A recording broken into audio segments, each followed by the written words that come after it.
장기적인 관점에서 주식은 한 10년 이상 보유를 하면서 가는데, 그러면 한 개 주식을 10년 이상 보유하면 굉장히 리스크하거든요. 그러니까 이제 펀드 위주로 가는 게 맞다라고 생각이 드는데, 그러면 전반적인 흐름을 봤을 때 코스피 투자했을 때 수익률이 낮죠, 외국보다. 그러니까 그렇게 가려면은 전반적인 코스피 인덱스 자체의 수익률이 높아질 수 있는 그런 기업 밸류업이나 산업 구조 조정들이 필요하고, 인덱스들을 쭉 사모아서 저축하듯이 하는 식으로 가는 게 정상화되고 바람직한 방향이 아닌가.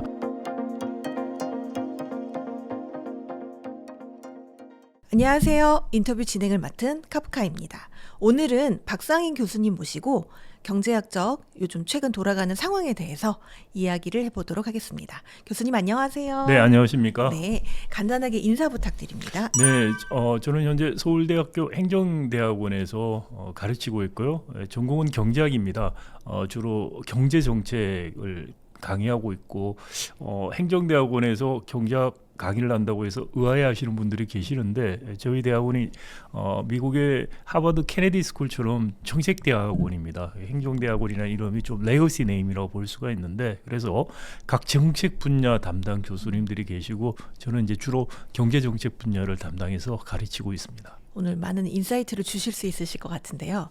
최근에 이제 트럼프 대통령이 취임하면서 국제적으로 가장 이슈가 되는 게 관세 정책인 것 같습니다. 사실 좀 혼란스러운 경제 상황이 지금 벌어지고 있다 해도 과언이 아닌데요. 지금 국내 기업들은 대부분 수출 기업이기 때문에 트럼프의 관세 정책에 영향을 받지 않을 수가 없는데요. 한국의 수출 기업에 어떤 영향들이 좀 있을까요? 네, 먼저 트럼프 대통령이 취임해서 한 달도 안 돼서 지금 관세 정책들을 연이어서 내놓고 있죠. 2월 1일 날에는 캐나다, 멕시코, 중국에 대해서 25%, 중국은 추가 10% 관세를 부과하겠다고 발표를 했습니다. 사실 캐나다하고 멕시코가 상당히 반발을 했고 보복 관세를 하겠다는 이야기까지 나왔다가 그러다가 30일 유예하는 걸로 합의를 봤죠. 그때 캐나다하고 멕시코에 25% 관세를 이야기하면서 명목상 내세운 것은 국경 통제, 그다음에 마약류 수입 같은 것들, 이런 것들을 통제하고 불법 이민자들 들어오는 거, 그런 거에 대한 국경 통제를 강화하지 않는다는 이야기를 했었고, 형식적으로 이제 강화하는 약속을 받았다 그러면서 이제 30일 유예를 했습니다. 중국 같은 경우 이제 보복 관세하겠다고 해서 상응하는 뭐 15% 정도 관세하고 하는 여러 가지 또 미국의 이제 글로벌 빅테크 기업들, 구글이라든지 엔비디아 같은데 반독점 조사를 한다라든지, 또는 텅스텐 같은 광물, 핵심 광물 수출 통제를 한다라든지 보복 조치를 발표를 했어요. 근데 그럼에도 불구하고 트럼프가 시진핑 주석하고 통화를 하겠다라고 말을 했는데 통화가 안 이루어졌어요. 그래서 중국은 멕시코하고 캐나다와 달리 즉각적으로 합의를 보지 않고 오히려 좀 시간을 가지고 한번 보겠다는 식의 지금 전략을 펼치고 있고요. 그리고 나서 2월 10일에는 철강하고 알루미늄에 대해서 25% 관세를 부과하겠다고 발표를 했고, 그러면서 자동차, 반도체, 의약품도 고려하겠다. 그리고 최근에 이제 자동차도 하겠다는 이야기를 했습니다. 그리고 2월 13일 날은 상호관세, 즉 뭐냐면은 미국에서 수출하는 나라의 그 관세하고 미국 관세 차이가 있으면은 미국 관세하고 그 수출하는 나라 관세 차이만큼 미국도 관세를 올리겠다, 그런 이야기를 했습니다. 여기는 이제 주로 무역 수지가 대부분 적자가 나고 있는 미국 입장에서 그런 나라들을 타겟팅을 했는데, 인도 같은 나라가 지금 제일 크게 걸려 있다고 볼 수 있어요. 베트남도 그러고요. 그런데 이 세 가지 지금 조치에서 우리나라하고 관련된 거는 철강, 알루미늄, 그리고 자동차, 그리고 향후에 반도체, 의약품, 이런 이야기를 하고 있는데, 이런 부분들이 좀 관련해 있습니다. 왜냐하면은 상호관세는 형식적으로 보면 우리는 한미 FTA가 있기 때문에 무관세예요, 기본적으로. 그래서 미국과 한국에서 수출 수입에 대한 관세 차이라는 건 없습니다, 기본적으로. 다만 여기서 비무역 비관세 장벽, 그러니까 보조금이라든지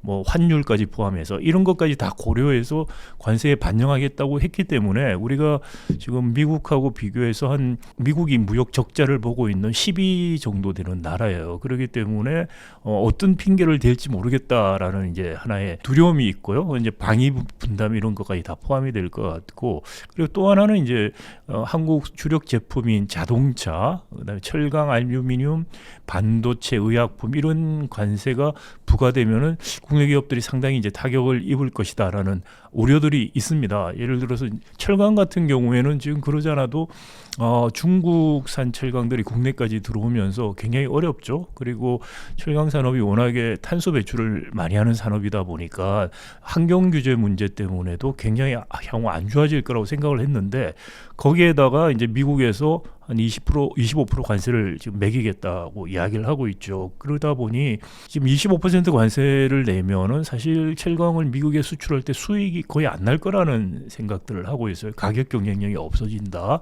그래서 철강 산업이 좀 눈에 가장 먼저 띄게 타격을 받을 것이다. 이야기를 하고 있고요. 네, 그다음에 이제 자동차 같은 경우도 문제가 될 수 있는데, 현대차 같은 경우에 미국에 이미 생산 시설을 굉장히 많이 투자를 해놨습니다. 그래서 아마 현대차는 미국의 생산 시설들을 가지고서 수출 여기서 하는 물량은 줄어들 수밖에 없는데, 그럼에도 불구하고 관세 회피할 수 있다는 생각을 좀 하고 있는 것 같아요. 그에 비해서 한국 GM 같은 경우에 한국 GM이 차를 만들어서 대부분을 미국에 수출을 하고 있어요. 근데 이제 한국 GM 같은 경우에 좀 어려워질 것이다. 뭐 철수하는 거 아니냐 이런 이야기가 나오고 있다라는 거고요. 그다음에 이제 반도체하고 의약품은 좀 더 봐야 될 문제인데, 반도체도 우리나라하고 이제 대만이 이제 큰 타격을 입을 수 있다고 생각하는데, 이거는 칩스 액트라고 해서 바이든 행정부 때 미국의 대규모 투자해서 보조금을 받기로 한 것들, 그걸 지금 재협상한 거하고 연계해서 앞으로 갈 수도 있지 않을까라는 생각이 듭니다. 그리고 의약품도 우리가 복제약 수출을 많이 하고 있는데 관세를 받으면 상당히 어려워질 것이다라는 게 이제 일반적인 이야기인데요. 근데 이제 문제는 이런 트럼프의 관세 정책이 지속 가능하게 갈 것이냐. 기본적으로 이런 관세를 매긴다고 일종의 협박이죠. 협박을 하고 그리고서 유리한 조건들을 꺼집어내고 하는 그런 식의 접근을 취하지 않을까라는 한편의 생각도 있고요. 또 다른 한편으로는 얼만큼 그 교역 대상에서 보복 관세를 한다라든지 극렬하게 저항을 하느냐도 또 문제일 수가 있어요. 이게 앞에서 말씀드린 것처럼 캐나다하고 멕시코가 미국과 교역이 제일 많은 나라입니다. 중국이 세 번째고요. 그래서 3개국 합치면 한 미국의 무역의 한 40%를 차지하거든요. 엄청난 규모인데, 사실은 캐나다하고 멕시코는 미국하고 분업 체계로 거의 경제적인 측면에서 보면 통합이 돼 있는 구조예요. 근데 거기서 이제 세금을 매긴다, 관세를 매기겠다고 하니까 캐나다하고 멕시코도 어떻게 보면은 미국에, 그러니까 경제 규모나 이런 면에서 무역 전쟁이 벌어지면은 캐나다, 멕시코가 굉장히 피해를 볼 거라고 일반적으로 생각을 하지만, 어떤 식으로 나오냐면은 미국의 공화당 공화당 상원이나 하원들이 많은 주를 타겟해서 보복 관세를 하겠다고 나온 거예요. 그러니까 농업 지역들, 농산물이라든지 이런 것들, 뭐 총기 문제라든지 이런 것들에서 그런 어떻게 보면 공화당 베이스를 타겟으로 해서, 그러니까 의회에서 공화당 상하원 의원들이 트럼프 관세 정책에 대해서 저항을 하도록 만드는 전략을 쓰겠다는 식이었거든요. 그래서 그런 전략들을 다른 나라들도 쓰기 시작하면은 좀 굉장히 부담을 느낄 수밖에 없을 것이다, 정치적으로. 그 EU 같은 경우는 지금 이야기하는 게 당장에 SNS라든지 빅테크 기업들 보복하는 이야기들을 합니다. 그러니까 근데 또 아시다시피 트럼프한테 가장 많은 지금 돈을 대고, 그리고 또 트럼프가 규제 완화한다고 해서 혜택을 볼 거라고 생각하는 빅테크 기업들 있는데, 거기에 대해서 직접적으로 보복을 하겠다는 식의 이야기들, 그러니까 뭐 서비스 수수료 문제부터 시작해서 이런 것들인데, 그런 것들이 본격화되면 이제 또 빅테크 기업들이 트럼프 행정부에 대해서 로비를 할 수가 있죠. 이 어떻게 보면 관세 전쟁 같이 벌어질 수 있는 여지가 있다. 그래서 쉽게 빨리 타협을 해서 트럼프가 얻을 거 없고 물러나는 식으로 할 것인지 아니면 이게 관세 전쟁 같이 가면서 서로 좀 피해를 오면서 어떻게 갈지 굉장히 지금 불확실한 상황이라는 것이고요.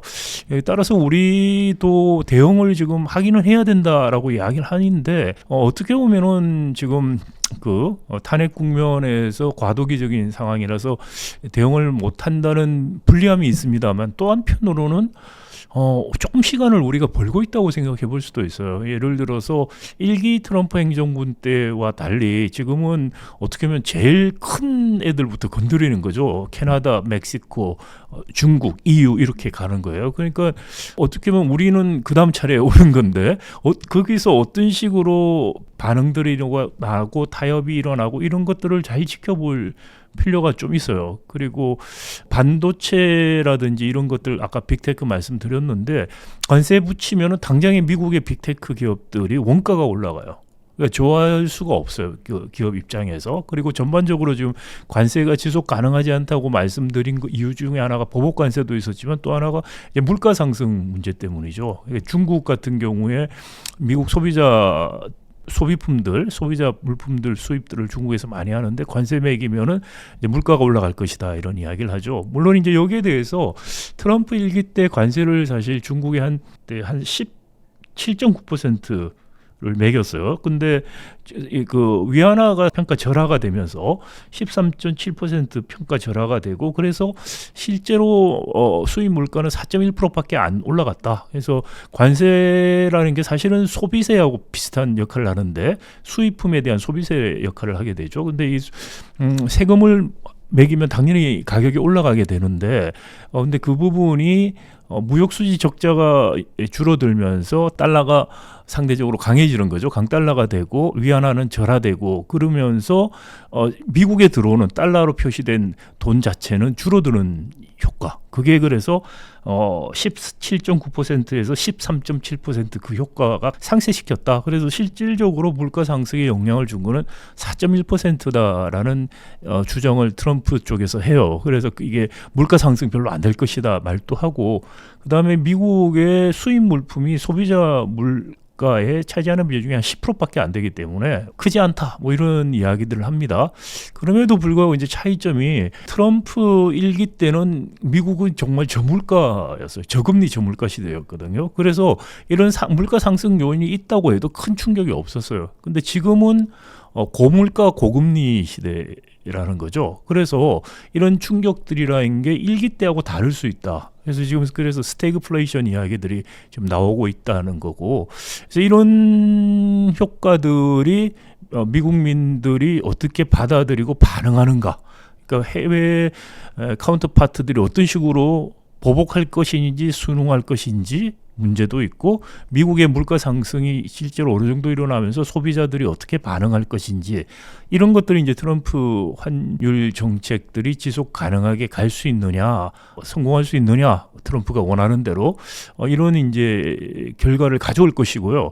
그런 입장에서 우리가 한 걸음 좀 뒤에 있다는 거는 이런 것들을 한번 볼 수 있다는 거죠. 그래서 보면서 해외 다른 나라들의 대응 그리고 이제 미국에서의 그런 정치적인 다이나믹스가 어떻게 바뀌는가 이런 것들을 보면서 우리가 적절한 대응을 할 수도 있다. 그런 입장에서 너무 이게 패닉되거나 조급해할 필요는 없다고 생각이 됩니다. 그렇다면 반대로 이제 트럼프 시대에 우리나라 기업 중에 또 수혜를 볼 수 있는 뭐 기업이나 산업이 있을 것 같은데요. 어느 분야라고 보시나요? 네, 뭐 주로 이제 이야기되는 게 군수 산업 관련이죠. 예, 군수 산업 관련. 그다음에 또 미국 같은 게 조선이 군함을 미국에서 만드는 거 말고 일반 상선이나 이런 건 거의 안 만들고 있어요. 그러다 보니까 군함을 만들거나 수리하는 비용이 너무 많이 들고 하기 때문에 이거를 이제 한국에 맡길 좀 요인들이 있어요. 그래서 뭐 그런 문제, 그다음에 뭐 에너지 그 개발, 그 LNG라든지 이런 개발 같은 것들에서 수출 같은 것들 더 하고 이런 문제들 있기 때문에 거기에 관련된 산업들 뭐 예를 들어서 지금 환경 규제 같은 것도 완화시키고 이러니까 당장에 항공 산업 뭐 대한항공 같은 이런 항공기라든지 여행 산업들 같은 게 오히려 또 수혜를 볼 수도 있다는 이야기를 하고요. 그런 이제 일부 수혜 볼 수 있는 종목들 내지는 산업들이 생기게 되는 거죠. 네. 그 전에 다른 채널에서 이렇게 말씀하신 것 중에 좀 인상 깊었던 내용이 한국 경제가 2011년부터 위기에 진입했다 이렇게 이야기를 하셨는데 구체적으로 어떤 내용인가요? 그래서 우리 저기 데이터를 보면은 한국 제조업 위기가 본격적으로 이제 나타나기 시작한 게 2011년쯤 됩니다. 그러니까 여러 가지 지표에서 확인이 되는데 예를 들어서 그 전에까지만 해도 제조업의 성장률이 한국 경제 성장률을 상회했어요. 그러니까 제조업 성장이 한국 경제 성장을 견인했다 이렇게 해석해 볼 수 있는데 한 2011년부터는 제조업 성장률, 경제 성장률이 거의 같아져요. 견인하는 효과가 없어지고 그리고 제조업의 경쟁력을 나타내는 여러 가지 지수들이 있는데 이 경쟁력 지수들도 다 나빠지기 시작해요. 또 좀 더 이제 미시적으로 보면은 2011년부터 저가 상품군 범용제 저가 상품군에서 중국이 우리를 대체하는 현상들이 일어나기 시작을 합니다. 그리고 이제 가장 극단적으로 이걸 보여주는 사례가 수치가 뭐냐면은 우리 이제 수출 증가율인데요. 그러니까 2000년대 첫 10년 동안에 IMF 이후에 한국 경제가 굉장히 호황을 맞았는데 그게 이제 사실은 두 가지 외생적인 요인이 있었어요. 하나는 중국이 2000년대 들어오면서 WTO 가입하고 하면서 엄청난 성장을 합니다. 중국이 성장하면서 한국으로부터 모든 걸 사들이기 시작해요. 그래서 중국 특수라고 우리가 부르는 거. 그다음 또 하나가 ICT 특수라고 할 수 있는 정보통신, 그다음에 컴퓨터 관련된 이런 인터넷 산업들이 그 2000년대 들어오면서 굉장히 성장하면서 ICT 특수를 누렸어요. 우리가 그 두 가지의 쌍특수 때문에 2000년대 첫 10년 굉장히 좋았고요. 그다음에 이제 그 1990년대 마지막 10년, 뭐 2000년대 첫 10년, 2011년부터 코로나 이전까지 한 30년을 10년 단위로 한번 보면은 한국의 수출 증가율이 OECD 평균 수출 증가율보다 한 2배 내지 2.5배가 높았어요. 그런데 2011년에서 17년 사이에는 어떻게 되냐면은 한국 수출 증가율이 급감을 해서 OECD 평균보다 낮아집니다. 그러니까 이게 우리가 제조업 중심이고 수출 중심 나라고 또 제조업 중에서도 수출 부분이 제일 생산성이 높은 부분인데 그 부분이 성장률이 확 꺾였다는 게 보이죠. 그래서 그게 이제 여러 가지 지표 중에 보이는 것들 중에서 가장 우리가 눈에 띄는 게 수출 증가율 보면은 와닿는다는 것이고요. 그리고 대경제연구원 같은 데서 분석한 한국과 중국의 경쟁력, 이 상품군 간의 경쟁력이 어떻게 바뀌는가라는 분석을 봐도 다 보인다라고 볼 수 있습니다. 이게 기본적으로 경제가 성장하면서 우리보다 이제 저개발 국가가 따라오는 것이 이제 자연스럽고요. 그게 이제 사실 중국이나 이런 베트남이나 이런 나라들이라고 볼 수 있는데 그러면 결국은 저가 상품, 범용제 저가 상품군을 대체당하게 돼요. 우리도 과거에 70년대, 80년대 성장하면서 일본, 독일, 뭐 스웨덴 이런 유럽이나 일본 같은 공업 국가들의 저가 상품군을 대체하면서 성장을 했습니다. 지금 우리는 중국에 의해서 대체되고 있고요. 그러면 어떻게 해야 되냐면은 고가 상품군, 고부가 가치 상품군으로 진화를 해가는 거죠. 일본이나 독일이나 이런 데는 그렇게 진화를 해갔습니다. 그러니까 부품 소재 중에서 고부가 가치 이런 중심으로 최종재 가격 경쟁력보다 이런 식의 진화를 했는데 우리는 그 진화가 지금 단절이 됐다는 거죠. 그래서 훨씬 심각하고 또 하나는 산업 간의 진화가 일어나야 되는데 주도 산업들이 바뀌면서 고부가치화가 점점 되는 그런 현상들이 2010년부터는 거의 단절이 돼요. 우리 자료를 보면은 한국의 주력 산업이 한 10개 정도 제조업, 중화업, 공업 10개 정도를 잡는데 이 10개 중화업, 공업 산업 중에서 반도체 빼고 10년 동안에 코로나 이전까지 보시면은 총 생산액 자체가 조금 줄어요. 늘은 게 아니고 오히려.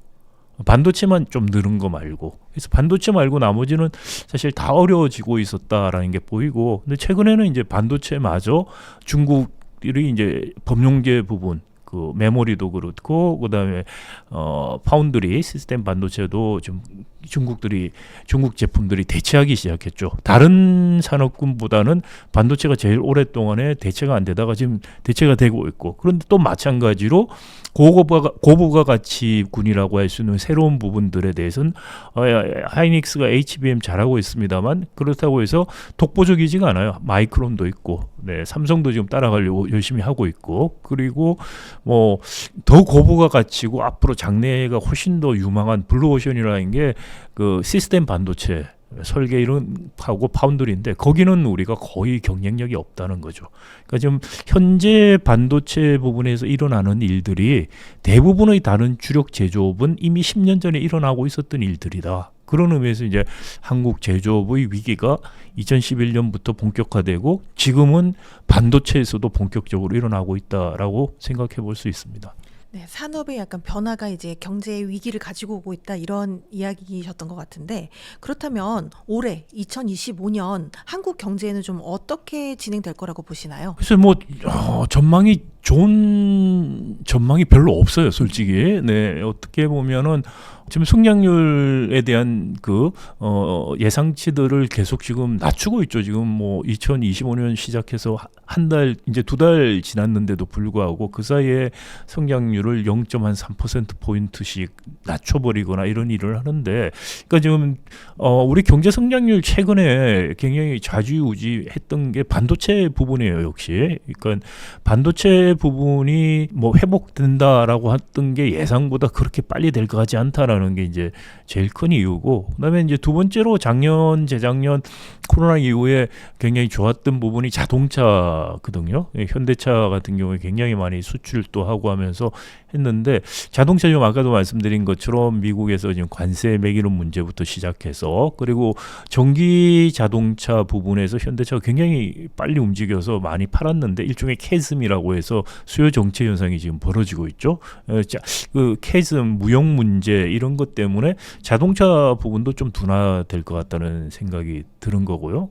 그러다 보니까 전반적으로 수출 쪽이 좀 어려울 것 같다. 생각보다 더 특별히 좋아질 거 요소는 안 보인다라는 게 하나 있고요. 그다음 두 번째가 내수인데 내수도 특별히 좋아질 기미가 안 보여요. 그래서 뭐 내수를 지금 진작하기 위해서 추경 이야기도 나오고 하는데, 추경 뭐 많이 해서 한 30조 그렇게 한다고 해서 얼마나 그게 크게 도움이 될지, 일시적인 약간의 도움은 될 수는 있고, 그게 경제 성장을 다시 견인하기 위해서 추경을 통해서 할 수 있다, 그렇게 보기는 어려워요. 그렇게 뭐 생각하면은 세상에 경제 나빠질 수가 없어요. 추경만 하면 다 경제 좋아지기 때문에 그건 뭐 정말 단순한 사고를 하시는 분들 이야기고요. 지금 상황에서는 재정 정책의 효과, 승수 효과라고 흔히 말하는 것들이 별로 날 수 있는 경제 상황이 아닙니다. 따라서 추경이라는 게 굉장히 어려운 분들을 도와줄 수 있는 수준의 추경들은 필요할 수 있으나, 이게 뭐 추경에서 경제가 살아나고 내수가 살아날 것이라고 생각하는 건 그건 망상에 가까운 터무니없는 이야기예요. 그러니까 현실을 직시하지 못하고 그런 터무니없는 이야기들 하는 정치인들이 많으신데, 전혀 현실성 없는 이야기라는 말씀을 드리고요. 사실 내수가 왜 그러면 안 좋으냐? 쓸 돈이 없다고 이야기하는 거예요. 왜냐? 우리 지금 물가 상승이 미국이나 이런 데에 비해서 작년, 재작년이 상대적으로는 안 높았어요. 여러 가지 이유가 있는데 그중에 제일 큰 이유가 뭐냐면은 임금들이 물가 상승률보다 최근에 한 1, 2년 사이에 평균 임금 상승이 낮아요. 무슨 말이냐면은 일반적인 근로자나 소비자들 희생하에서 물가를 잡은 거예요. 그러니까 더 가난하게 만들어서 물가를 잡는 거예요. 그런데 내수가 당연히 죽죠. 쓸 돈, 그 실질적인 소득이 줄어드는데 어떻게 내수가 살 수 있어요. 그러니까 그 딜레마인 거죠. 그러니까 임금을 충분히 올려줘서 내수를 살리려고 하니까 물가 상승 압박이 있고, 그러다 보니까 임금을 억제시켜서 잡는데, 그러니까 내수가 죽는다고 하는. 그러니까 경제 정책이라는 게 단순치가 않아요. 아까 트럼프 정책도 말씀을 드렸는데, 눈앞에 것만 보고 누르면은 이게 끝나는 게 아니고 이래서 되돌아오는 효과들이 생겨서 결과는 달라질 수가 있어요. 예상과 달리. 그러니까 지금 하여튼 내수 살린다는 게 단순치 않고, 그다음에 지금 우리나라 정책이라는 게 박정희 개발 체제부터 내셔널 챔피언을 키우고 기업들한테 보조금을 주고 기업이 잘 돼야 나라가 잘 된다는 그런 사고가 뭐 굉장히 강해요. 아직도 개발 독재 사고들을 갖고 있는 관료나 정치인들이 지금 대부분이라고 저는 생각을 하는데, 그런 상황에서 소비가 진작될 수가 없어요. 지금도 보면 반도체 보조금 주자고 여야가 합의를 하고 있죠. 반도체 특별법이라는 거 만들어서 보조금 주는 건 합의했고 노동시간 가지고 합의가 안 돼서 지금 그러고 있는데 노동시간도 사실 뭐 늘린다고 하는 게 말이 안 되는 저는 이야기라고 생각이 되는데 그것보다 보조금을 쉽게 합의하는데 보조금 주는 건 지금 해야 된다는 식의 생각을 한다는 것 자체도 굉장히 잘못된 사고예요. 왜냐하면은 아까 말씀드린 것처럼 반도체도 지금 품목별 관세를 트럼프가 매길 수 있다고 지금 이야기를 하고 있는 분야인데 거기에서 이제 비관세 부분도 고려한다라는 거죠. 그게 뭐냐 보조금이에요. 그러니까 예를 들어서 하이닉스나 삼성전자한테 보조금 5% 올려줬다. 나중에 관세 5%더 올리겠다는 거예요. 트럼프한테.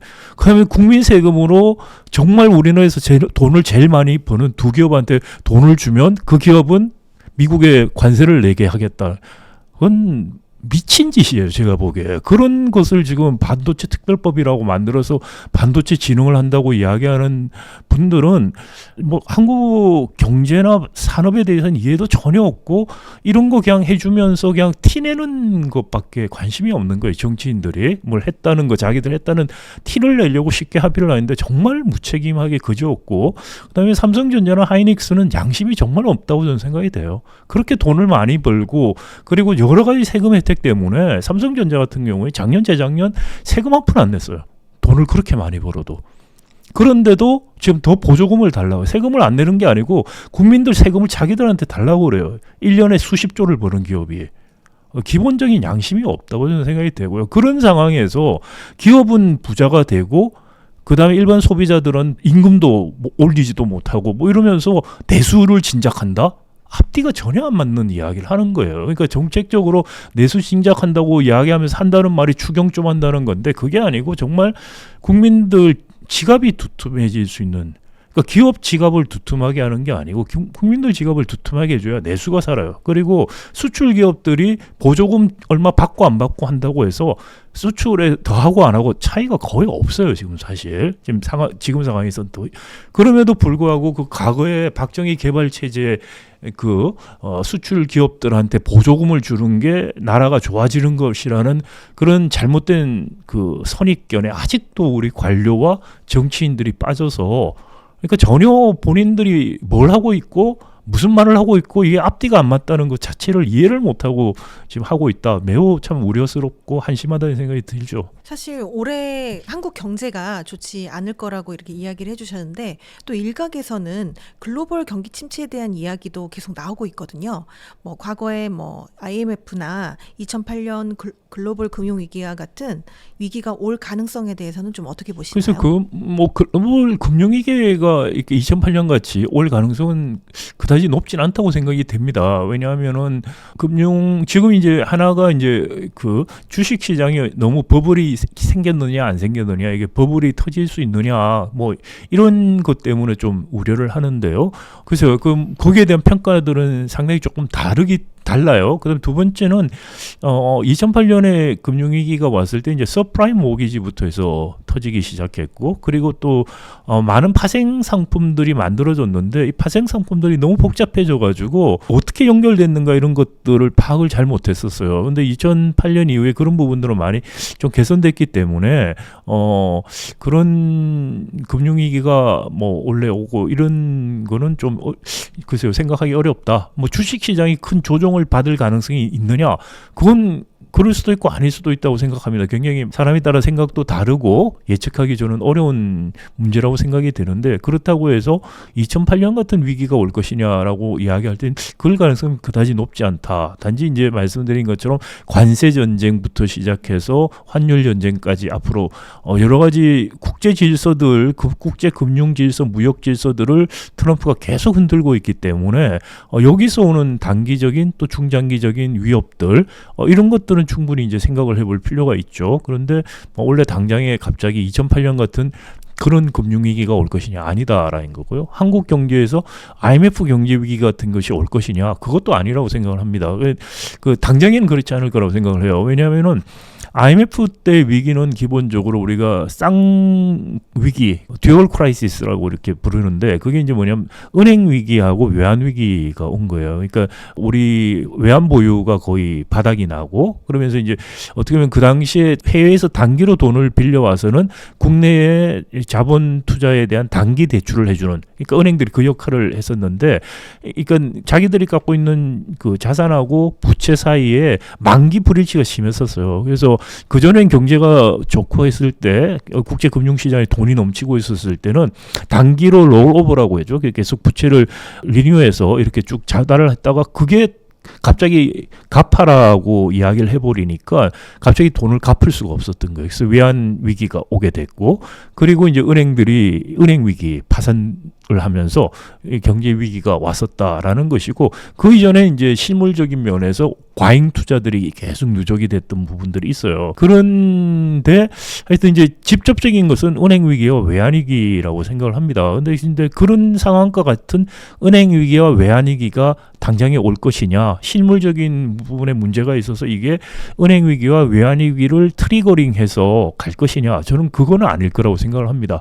단지 우리가 당장은 아닌데 한 2030년 지금부터 한 5년 정도쯤 이후에 정말 실물 위기는 올 수 있다고 생각을 해요. 그러니까 그 훨씬 더 IMF 외환위기라고 흔히 이야기하는 금융위기 외환위기보다 훨씬 더 심각하고 장기적인 위기 국면에 우리가 들어갈 수가 있고 그걸 회피하려면 지금 차기 정부 이번에 뭐 탄핵이 인용이 되면은 대선이 치러질 텐데 남은 5년 동안에 굉장히 정말 중요한 기간이라고 생각해요. 이 기간에 구조적인 문제들 한국 경제가 갖고 있는 말씀드린 것처럼 산업 진화가 단절된 문제 어떻게 산업 진화를 다시 회복할 것이고 그래서 경쟁력이 떨어지는 제조업을 어떻게 부활을 할 것인가라는 문제 이런 문제들에 대한 근본적인 해답 그리고 양극화 문제죠. 기업은 더 부자고 가게는 더 못 살고 그다음에 소득 안에서도 양극화 심화되는 문제 이런 사회 문제들을 어떻게 해소할 수 있느냐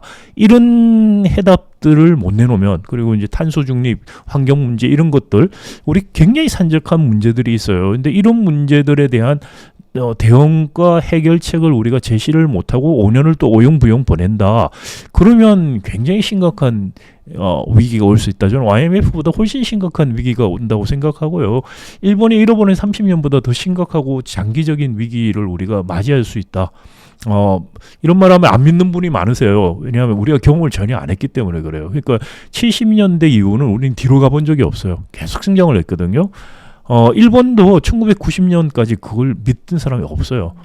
1990년 초에 제가 미국에 박사학위하러 90년 초 유학을 갔었는데 그때만 하더라도 미국의 하버드 비즈니스쿨 교수들 특별히 이런 분들 해서 일본 찬양주의자가 많아서 일본을 본받자. 일본 뭐 80년대 70년대 엄청난 성장을 했잖아요. 근데 90년대 초에 이미 일본은 문제가 생겼는데 그때까지 몰랐어요. 많은 사람들이.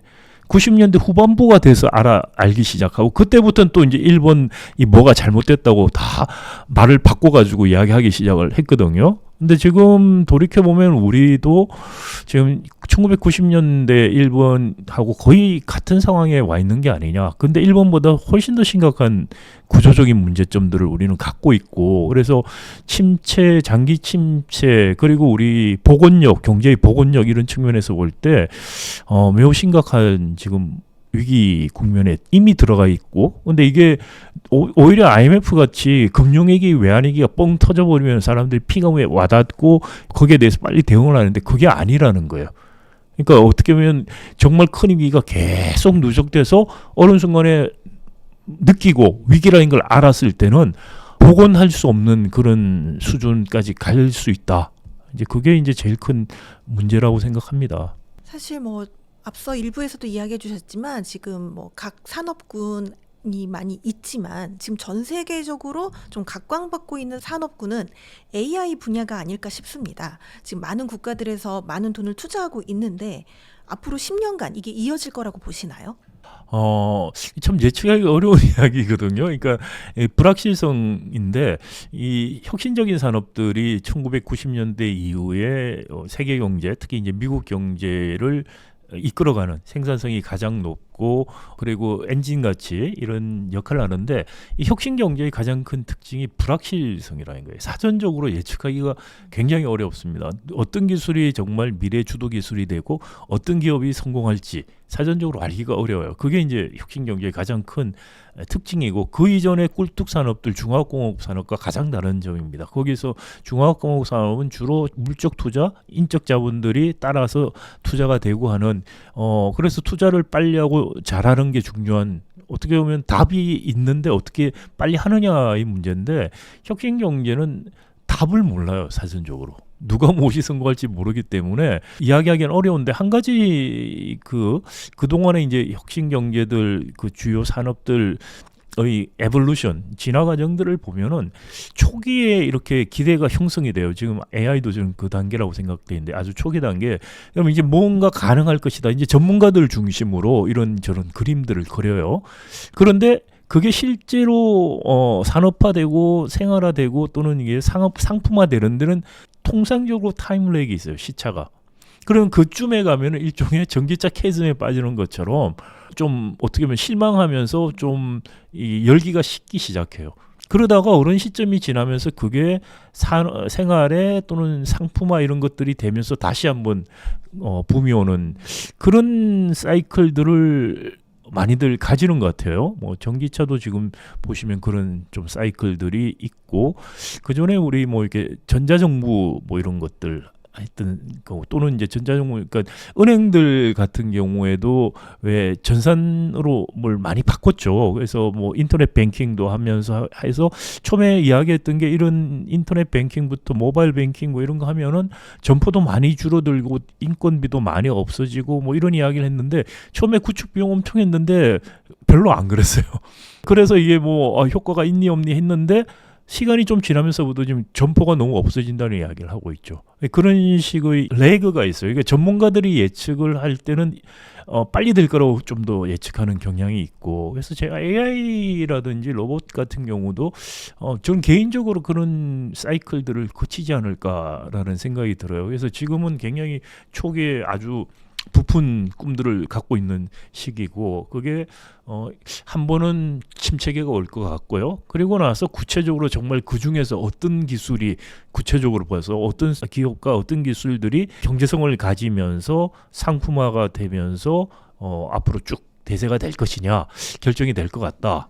그런 예측을 하고 있습니다. 그래서 초기에 지금 주도 산업들, 주도하는 기업들이 계속해서 주도하고 할 수 있느냐? 그럴 수도 있고 그렇지 않을 가능성도 있다는 거죠. 네, 그래서 일단 불확실성이 상당히 장기적으로 봐서 높은 부분이다라는 거는 좀 염두에 둘 필요가 있다는 생각이 듭니다.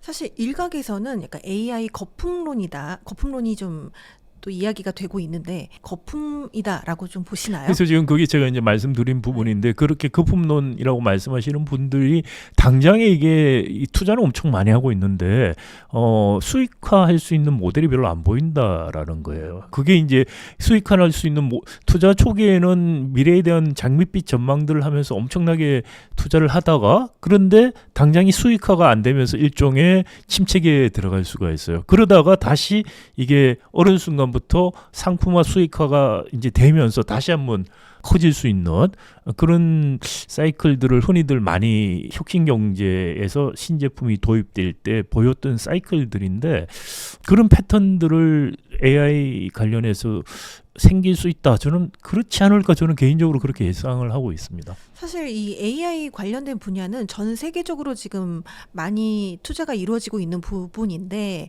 한국에서는 사실 이렇다 할 만한 전략이나 또 이걸 또 하고 있는 기업이 없는 지금 실정인데요. 우리나라도 이런 산업의 경쟁력을 키우기 위해서 좀 같이 뛰어들어야 된다 이렇게 생각하시나요? 그러니까 이게 불확실성이 높은 혁신 산업에서 우리가 왜 성공을 못하고 계속 실패하고 80년대 90년대 중화공업이 아직도 우리 주력 산업이고 그리고 왜 새로운 선도 산업이 안 나오느냐라는 게 이제 문제다라는 걸 제가 일부에서 말씀을 드렸는데 기본적으로 정부가 자꾸 발굴 육성하려고 해서 그래요. 그러니까 불확실성과 발굴 육성은 상충되는 개념이에요. 무엇이 누가 성공할지 모르는데 자꾸 발굴 육성을 하려고 하거든요. 발굴 육성할 수가 없어요. 그러면 정부 입장에서 어떻게 되느냐? 뭘 발굴 육성하느냐? 늘 뒤따라가는 일만 하는 거예요.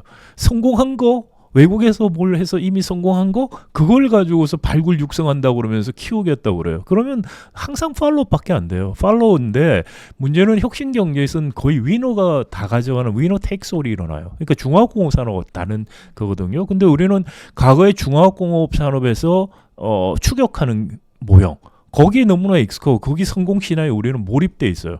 그러니까 그러다 보니 모든 걸 발굴 육성한다는 식의 사고를 하고 있는데 그게 우리 경제를 망치고 있는 거예요.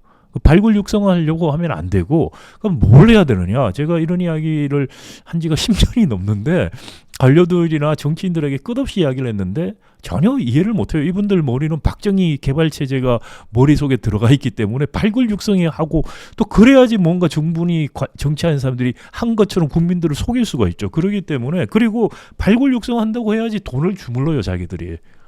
그런 것 때문에 그 기득권, 이권을 못 내려놓는 측면도 강한데 뭘 해야 되느냐? 누군가 성공할 수 있게 만들어줘야 되는 거예요. 그러니까 스티븐 잡스를 발굴 육성할 수가 없어요. 누군가가 스티브 잡스가 될 수 있는 환경을 만들어주는 게 정부가 해야 되는 일이죠. 그러니까 뭐 불확실성이 크다? 그럼 사전적으로 다양성이 확보가 돼요. 누구든지 이것저것을 할 수 있고 그래서 성공하는 사람이 성공의 대가를 충분히 누릴 수 있는 그렇죠? 그러니까 도전할 수 있는 기회 그리고 도전해서 성공했을 때 충분한 보상을 받을 수 있는 이 두 가지 조건을 만들어주는 게 혁신 경제에서 정부가 해야 될 일이에요. 정부가 위너를 픽해서 키우겠다는 그런 개도기적 중화공업 시대의 사고를 가지고선 성공할 수가 없어요. 그런데 지금까지 정책이 그랬고 지금 우리나라 지금 모든 정치인들이 여전히 발굴 육성 이야기예요. 전혀 교양이나 이런 그런 지식이 없는 분들이 정치를 하고 있고 관료라는 분들은 선배들한테 옛날에 배웠던 거 따라만 하다 보니까 정말 뒤처져 있는 분야라고 저는 생각이 드는데 과감하게 그러면 왜 우리가 그러면은 도전 기업이 못 나오고 성공하는 기업들이 보상을 못 받는가를 생각해 봐야 돼요. 우리 구조가 왜 그러면 우리 한국의 경제 구조 전반적인 경제 구조가 혁신 경제에서 새로운 슈퍼스타 새로운 산업들이 못 나오느냐? 첫 번째는 도전 기업들이 들어올 틈이 없어요. 그러니까 예를 들어서 경제력 집중이라고 흔히 말을 하는데 기존의 중화공업 중심으로 있었던 우리 재벌들이 털을 다 잡고 있어요. 그럼 이분들이 좋은 직장이죠. 사람들 입장에서 모든 인적 자본을 다 빨아들여 버려요. 그러니까 어떤 인적 자본들이 새로운 것을 하는 것보다 기존에 있는 것들 하려고 해요. 그리고 기존에 있는 비즈니스를 보호를 하고 자기들은 계속 지켜야지 자기들이 살 수 있다고 생각을 하니까 거기에 대해서 정부 자원 지원 같은 것도 계속 땡겨버리죠. 그러니까 어떻게 보면은 새로운 산업이 들어올 수 있는 장벽들 을 계속 쌓고 있다라는 거예요. 사실 이런 논의는 아카데미아에서 굉장히 많이 있었어요. 특히 미국이나 유럽에서 많이 있었고 슈페터주의 성장 이론이 나오면서 굉장한 논의가 90년대부터 많이 있었던 겁니다. 한 2010년대 중반인데 저 정확한 기억이 안 나는데 저널 파이낸셜 에코노믹스라고 그 재무 분야의 탑 저널 중에 하나인데 거기 이제 실린 논문 중에 하나가 뭐냐면은 이 큰 기업 집단 포함해서 대기업들이 스터블한 그러니까 오랫동안 지속되는 나라와 그렇지 않은 나라에서 경제 성장률이나 혁신이 일어나는 차이를 비교를 해봤어요. 그랬더니 대기업이 굉장히 오랫동안 스테이블하게 유지되는 나라들이 혁신이 잘 안 일어난다라는 거예요. 제가 말씀드린 것 같은 거죠. 거기서 리소스를 다 가져가 버리기 때문에 새로운 것들을 할 수 있는 여력들이 경제적으로 없어지는 거예요. 사회적으로. 우리는 지금 그게 심각한 단계죠. 그러니까 2000년대 위로 10대 수출 품목들 중에서 새로운 품목으로 들어온 게 거의 디스플레이하고 하나가 두 개가 있었나 디스플레이밖에 없었나 지금 정확히 기억이 안 나는데 거의 바뀐 게 없어요. 그러니까 주력 산업이 안 바뀌었고 주력 품목 자체가 안 바뀌었어요. 디스플레이는 이미 중국한테 대체되고 있는 산업이에요. 그러니까 그 정도로 우리는 훨씬 더 심각한 경제력 집중의 문제가 있어요. 이게 해소가 안 되면은 사실 혁신 경제로 가기가 어렵고, 그다음에 또 그 안에서도 보면은 지금 기술 탈지, 단가 우려치기 이런 것 때문에 중소 중견기업들 소부장 이런 것들 할 수가 없죠. 그다음에 반도체만 한번 보면은 AI 관련해서 우리 반도체 HBM 말고는 다른 분야 왜 안 되느냐? 타이완하고 대만하고 비교해 보면 대만의 TSMC라는 기업 같은 경우에는 모토가 뭐냐면은 고객과 경쟁하지 않는다는 거예요. 그러니까 위탁 생산을 하는 거죠. 그러니까 반도체 설계 회사들이 주면은 자기들은 잘 만들어서 납품하는 거예요. 그런데 자기들이 설계하려고 안 해요. 그 이해상충이 생기죠. 고객사가 설계 회사가 설계도 하겠다고 하는 회사한테 맡기려고 안 해요. 그런데 우리 삼성전자는 설계하겠다고 그래요. 자기들이 AI 칩도 설계하겠다고 그러고 있어요. 그러면은 그 빅테크 기업들, 엔비디아라든지 뭐 퀄콤이나 이런 회사들이 최신 설계도를 삼성전자한테 안 보여주죠. 인텔도 지금 마찬가지 때문에 인텔 파운드리 부분이 거의 지금 장사가 안 돼서 망하고 있어서 결국은 분사를 하려고 하는 거예요. 왜냐? 이해상충 문제 해결을 하려면 분사할 수밖에 없어요. 그러니까 삼성전자 같은 경우도 지금 파운드리 부분이 거의 죽고 있죠. 지금 작년에 한 4조 원 적자가 났고 올해는 5조 날 거라고 그래요. 그 이전에 해는 2조인데 4조로 지금 1년 사이 2배 적자 났고, 그리고 파운드리가 수주를 못 받아요. 그러니까 뭐 이렇게 빅테크 제가 말씀드린 것처럼 아니 그 기술 탈취 당할 수 있는 거를 왜 주겠어요? 그러다 보니까 파운드리가 죽고 있어요. 그러니까 파운드리 부분이 블루오션인데 그 부분 지금 엄청나게 투자한 거 다 날리고 적자 계속 보고 해서 그만두니 많은 이야기까지 내부적으로 지금 하고 있는데, 파운드리 부분을 지금도 좀 기회는 어느 정도 있어요. 왜냐하면은 이 빅테크 기업들 입장에서 보면은 TSMC가 너무 커지면은 협상력이 없어져요, 자기들이. 그러면 경쟁을 시키고 싶어요. 그러니까 세컨 소싱을 하거든요. 그러니까 세컨 소싱을 지금 그나마 할 수 있는 게 삼성전자가 아직도 기회가 있어요. 그리고 만약에 인텔 파운드리 부분이 만약에 세컨 소싱을 한다, 그럼 삼성전자는 가능성이 없어져요. 제가 보기에 얼마 안 남았어요. 아주 작은 그 윈도우즈 오퍼튜니티 기회의 창이 있는데 그게 닫히고 있어요. 급하게. 그거 급하게 지금 삼성전자는 분사를 해야 돼요. 제가 작년 9월부터 12월 초까지 한 3개월 동안 삼성전자 앞에서 1인 시위를 했어요. 분사하라고. 그러니까 삼성전자 마지막 기회다. 제가 삼성전자 CEO들한테 3년 반 전에 이야기를 했었어요. 제 말 듣지를 않았어요 그때. 왜냐하면 지금 TSMC를 쫓아갈 절호의 기회가 생겼다 그때 3년 반 전에. 그래서 분사하고 그다음 설계 부분 최소한 매각하라 그랬어요. 근데 뭐 자기들은 뭐 종합 반도체 회사가 어쩌고 저쩌고 그런 중화공업 시대 이야기를 하더라고요. 그래서 그거 지금 오픈 이노베이션 시대에 그래서는 안 된다. 그래서 분사하라고 했는데 안 했고, 이번에도 마지막으로 그렇게 이야기를 했는데 그 삼성전자 그 삼성그룹 관련 사장급 인사가 저한테 마지막 날 시위 마치는 날 마지막 날 커피 들고 와서 이야기 좀 하자고 해서 이야기를 하면서 3년 전에 교수님 말씀을 저희가 들었었으면 참 어땠을까 뭐 생각이 듭니다 그러길래 지금이라도 좀 들어라 그래서 지금이라도 들으면 된다. 안 들어요 절대로. 왜? 총술과 이해야 상충이 되거든요. 모든 걸 자기가 컨트롤해야지 감옥도 안 가고 그럴 수 있죠. 근데 분사하고 독립경영 시켜버리면은 그러면 기업도 좋고 주주는 좋지만 자기는 감옥 갈 수도 있죠. 그런 것 때문에 안 되는 거예요. 그러니까 그 분사하는 거, 그다음에 HBM 그러다 보니까 삼성전자가 설계도 하고 뭐 생산도 하고 다 하겠다. 과거의 중화공업 시대의 수직 계열화 아이디어예요. 그 아이디어를 가지고서 계속 하겠다니까 어떻게 되느냐? 설계 회사가 우리는 없어요. 그러니까 대만 같은 경우에 TSMC가 파운드를 하니까 대만에는 중견 기업 중에서 반도체 설계에 특화된 회사가 굉장히 많아요. 그런 데가 고급 인력들을 다 수용하는 회사거든요. 그런 회사들 기반으로 해서 엔비디아 같은 것도 나오고 하는 거예요, 사실은. 그런데 우리는 없어요. 그리고 국내에서 설계 좀 잘 하는 회사들은 파운드리 위탁 생산을 대만 회사한테 맡겨요. 삼성전자한테 맡기면 기술 탈취당한다고 안 맡겨요. 그러니까 그것들을 바꿔줘야지 AI 칩 설계 어쩌고 저쩌고 이런 회사들이 나오는 거예요. 근데 이 구조는 두고 정부가 누구 찍어서 돈 주니까 설계하라? 그럼 뭐 어떻게 할 것 같으세요? 기존에 성공한 거 뺏기는 것밖에 안 해요. 그러니까 어떻게 하면 국산화하는 정도. 그러니까 영원히 추격하는 거예요. 그렇게 돼. 그게 지금 우리 뭐 과거 무슨 민주당 국힘 상관없습니다. 정권하고 상관 전혀 없이 똑같은 일을 했어요. 뭐 사실 이재명 대표가 뭐 민주당은 보수다, 뭐 중도 보수다 그랬는데 사실 고백이라고 생각해요. 경제 정책만 보면 다르지 않아요, 사실은. 그러니까 박정희주의자들이고 기득권 중심적이고 그런 식의 정책들을 민주당 정권도 계속 해왔어요. 뭐 바꾼 거 하나도 없고요. 국힘 계열은 더 할 것도 없고 그런 상황에서는 혁신 경제 갈 수 없고 AI 안 돼요. 그러니까 지금 AI 칩하는 회사들 뭐 나오고 중국 딥시크 이런 거 우리 왜 안 나오느냐? 환경이 안 돼 있어요.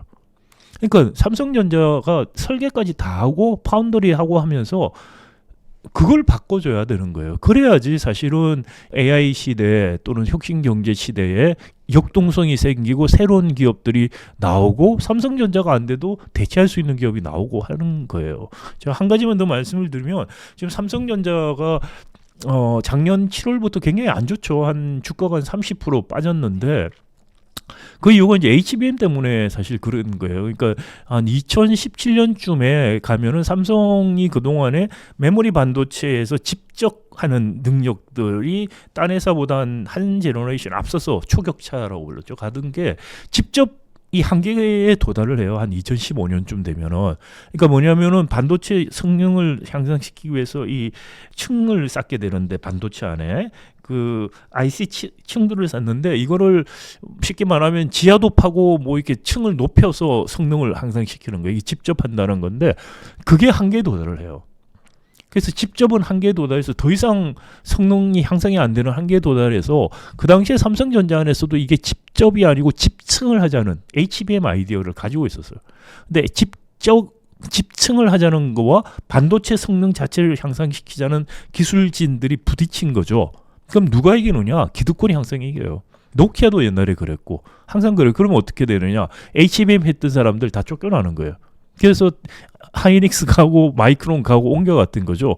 그리고 나서 AI 칩 엔비디아 나오면서 집층 HBM 수요가 나오면서 하루아침에 삼성전자가 어려워지기 시작한 거예요. 근데 삼성전자가 갑자기 HBM을 하려고 했더니 안 되는 걸 발견한 거예요. 자기들이. 왜 안 되느냐? 삼성전자는 칩 자체의 성능을 높이는 설계 위주로 갔기 때문에 집층하는 데는 굉장히 불리해요. 이거를 작년 1년 내내 부인했어요. 거짓말 한 거죠, 사실은. 그래서 뭐 콜 테스트 통과되니 안 되니 계속 거짓말 한 거예요. 왜냐, 그 중간층에서 언제까지 위에서 하라고 찍어 내리잖아요. 그럼 안 하겠다, 못 한다 소리 못 하죠. 하겠습니다. 그리고는 나중에 못 했습니다. 그러는 거예요. 노키아 망할 때 일어났던 현상이에요. 그 똑같은 일들이 일어났어요. 그래서 마지막에 11월쯤 가서 삼성전자가 드디어 인정을 한 거죠. 설계부터 다시 한다는 거예요. 그러니까 HBM 전용 라인을 깔겠다 이렇게 말을 한 건 무슨 말이냐면은 HBM용 반도체 칩 설계부터 하겠다는 거예요. 그리고는 올 봄에 뭐 내놓는다. 그것도 거짓말을 또 한 거예요. 마음이 급한 거죠. 마음이 급하니까 지킬 수 없는 목표만 계속 제시하고 있는 거죠. 그래서 아마 아무리 빨라도 저는 가을쯤 돼야지 삼성전자가 HBM 쪽 제대로 할 수 있을 거라고 생각이 되고, 그런데 이제 그렇게 한더라도 삼성전자가 하이닉스나 마이크론하고 경쟁에서 살아남을 수 있을까? 저는 3위 사업자로 추락할 거라는 생각을 더 해요. 그 이유는 뭐냐면은 삼성이 이제 급해져서 TSMC한테 납품을 하게 해달라는 식의 구걸을 해요, 공개적으로. 그러니까 뭐 좋게 말을 했지만 사실 구걸한 거죠. 그러니까 왜냐하면 TSMC는 하이닉스에서 HBM을 받아요. 그래서 이제 엔비디아 설계를 가지고 와서 그래픽 칩 자기들이 만들고 그 다음에 HBM을 거기 붙이거든요. 이게 붙이는 거를 TSMC가 해요. 이게 붙이려면은 HBM하고 이 그래픽 칩이 상호 작동할 수 있는, 교환할 수 있는 인터페이스가 필요하거든요. 그 정보들을 서로 공유해서 하는 거예요. 근데 삼성전자는 뭐 TSMC 경쟁하겠다고 늘 이야기하는 회사가 자기들한테 그거를 납품하게 해달라? 그럼 뭐냐? 인터페이스 정보를 알려달라는 거예요. 왜 알려주겠어요? 그러니까 TSMC 창업자 모리스 창이 삼성하고 협력 안 한다고 그랬어요, 작년에. 그러니까 무슨 말이냐면은 메모리 HBM이 삼성이 따라가는 전략, 그거에 성공하려면은 파운드리를 같이 하면은 할 수가 없어요. 그러니까 상충이 생긴 거예요. 설계 부분하고 파운드리가 이해상충이 생기고, 그리고 HBM과 파운드리가 이해상충이 생기고 있어요. 이해상충 해결할 수 있는 건 뭐냐? 분사하는 것밖에 방법이 없어요. 독립된 회사로 만들어서 독립 경영을 하고, 그래서 컨트롤 타워가 있고 이재용 회장이 다 챙기고 해서 거꾸로 가는 거예요.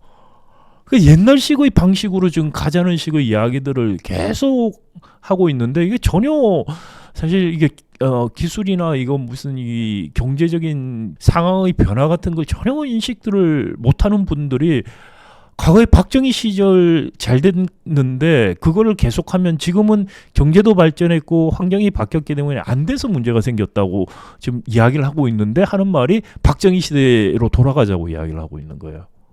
그런 것들, 그런 게 사실은 왜 한국의 AI 칩들, AI에서 뒤지느냐를 설명해 주는 거예요. 그걸 바꿔야지 바뀌는 건데 그런 근본적인 걸 하나도 안 바뀌고 그 다음에 무슨 정부가 보조금 주고 무슨 돈 줘서 바꾸겠다?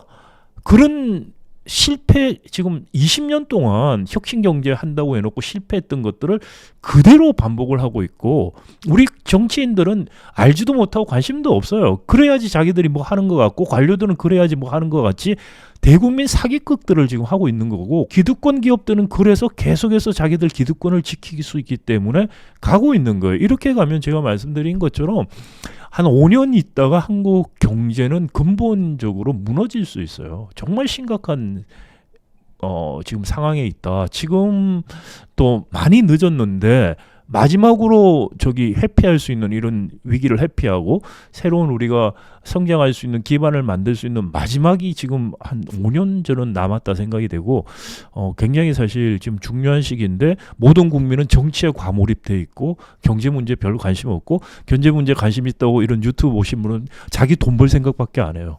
근데 그거 나라가 무너지면 대부분 사람들 가난해져요. 바닥이 무너지는데 무슨 거기서 혼자서 살겠다고 지금 그런 이야기 제가 하고 싶어서 나왔습니다. 사실.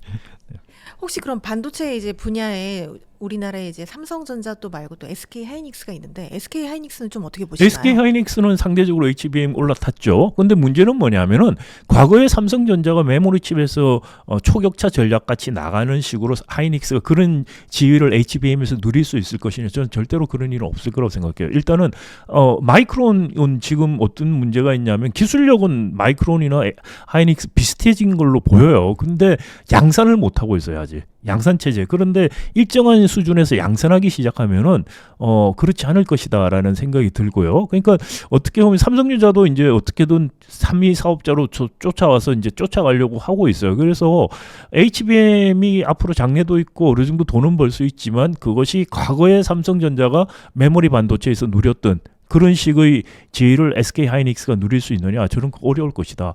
그러니까 메모리 반도체 HBM은 결국은 블루오션이 아니고 레드오션이라는 거예요.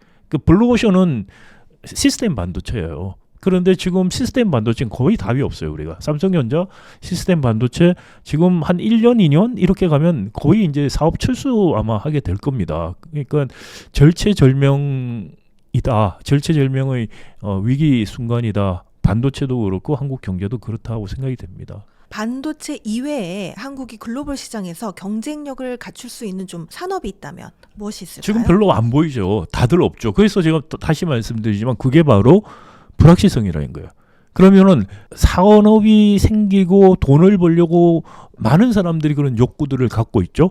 그런 욕구를 갖고 있는 사람들이 여러 가지 시도해서 성공할 수 있는 환경을 만들어주는 거 그게 혁신 경제라는 거예요. 그러니까 우리는 그런 제도적인 환경을 만들어주는 거를 정부가 해야 되고 그래야만 새로운 것들이 나오고 새로운 성장 엔진이 나와요.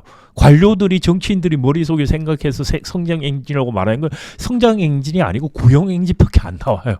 정말 스티브 잡스가 나올 수 있는 환경 그 뭐냐 진입 퇴출 장벽이 적어지고 경제력 집중돼서 모든 자원을 다 흡수해버리는 기득권자들이 없어지고 그래서 새로운 아이디어 가진 사람들이 실패하고 성공하고 성공하는 사람들이 또 대박 칠 수 있고 이런 것들을 일어날 수 있는 환경을 만드는 게 정부가 해야 되는 일이라는 거죠. 추상적인 이야기지만 제가 앞에 삼성전자 가지고 구체적으로 말씀드린 것처럼 그런 구체적인 제도적인 규제적인 측면에서 해야만 가능하다.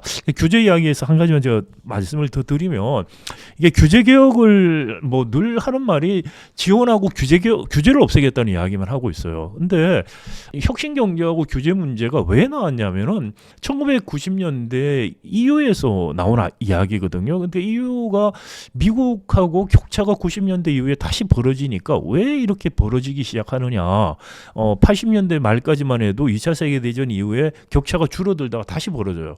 그래서 생각을 해서 나온 게 바로 슈페터주의 성장 이론이라는 거예요. 그 전까지는 80년대 말 90년대 초까지는 중화공업 중심의 축적의 시간이었어요, 정말. 그런데 90년대부터 IT, 인터넷, 바이오 이런 혁신 산업들 위주로 바뀌게 되죠. 그러니까 슈페터적인 창조적 파괴가 막 일어나기 시작을 한다. 근데 슈페터적인 창조적 파괴가 미국은 잘 되고 왜 EU는 안 되느냐? EU는 통합을 했지만은 각국들이 갖고 있는 규제들이 아직도 남아서 그게 진입장벽을 일으키더라라는 거예요. 그래서 규제 개혁을 하자는 거예요. 그러니까 진입장벽을 없애주기 위해서 규제 개혁을 하자, 규제 완화를 하자는 게 EU에서 나온 거예요. 근데 우리는 그거를 가지고 와서 규제 개혁, 규제를 풀어주면은 혁신이 일어난다는 식의 정말 단순한 1차원적인 사고로 받아들였어요.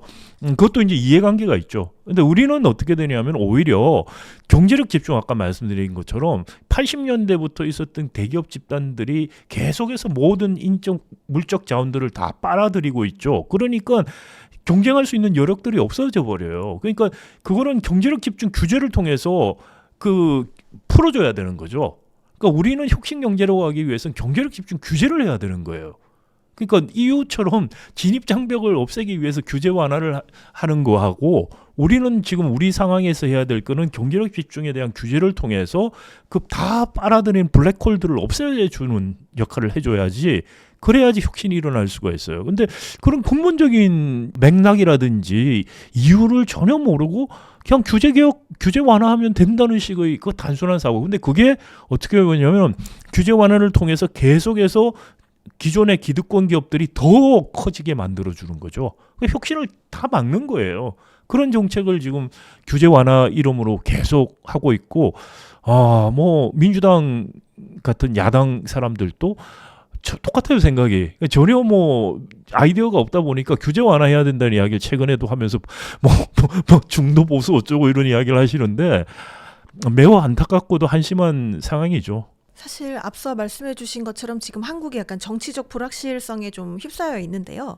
이럴수록 좀 외국 투자자들이 좀 자금을 유출할 가능성도 있는 것 같고 또 실제 이게 한국 금융시장에 영향을 좀 미치고 있는 것 같은데요. 어떻게 보시나요? 당연히 뭐 정치적 불확실성이라는 게 외국인 투자자들 입장에서는 굉장히 싫어하는 것이죠. 그럼에도 불구하고 지금 탄핵 국면 이 조기에 정상화되고 하면은 단기적으로 약간 있었던 그런 불확실성이라는 게 장기적인 관점에서의 작은 흐름이나 투자에 큰 영향은 안 줄 거라고 생각이 됩니다. 다만 이게 헌법재판소 결과에 대해서 불복이 일어난다라든지 그러면서 전국 불안전이 굉장히 오래 간다. 그런 이제 굉장히 나쁜 영향을 미칠 가능성이 있는데 지금 문은 엎어졌어요. 반 헌법적인 셀프 쿠데타를 일으킨 거죠, 대통령이. 그래서 지금 불확실성을 만들어서 물이 쏟아졌는데 그 쏟아진 물을 얼마나 빨리 잘 정리하느냐의 문제고, 근데 우리가 신속하게 정리를 잘 하면은 지금 말씀하신 그런 불확실성에 의한 외국 투자자들의 문제 이런 것들은 크게 우려할 문제는 아닐 것이다. 물론 이제 신속하게 정리를 못하면은 이게 장기적으로 큰 문제가 될 수는 있겠죠. 사실 최근 몇 년간 국내 이제 주식 시장에 실망을 하고 해외 주식으로 이제 발길을 돌리신 분들이 많습니다. 또 외국 투자자분들도 이제 대거 한국에서 돈을 가지고 간 경우들이 많이 있는데요. 원인은 어디에 있다고 보시나요?